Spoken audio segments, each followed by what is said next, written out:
Last October, Hurricane Melissa made landfall in Jamaica with sustained winds of 300 kilometers per hour. It was one of the most destructive storms to hit the island.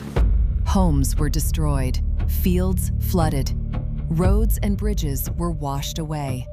Water sources were contaminated. During this devastation, ADRA was there, bringing immediate relief and compassionate support through food kits and access to clean water. Where will the next disaster hit?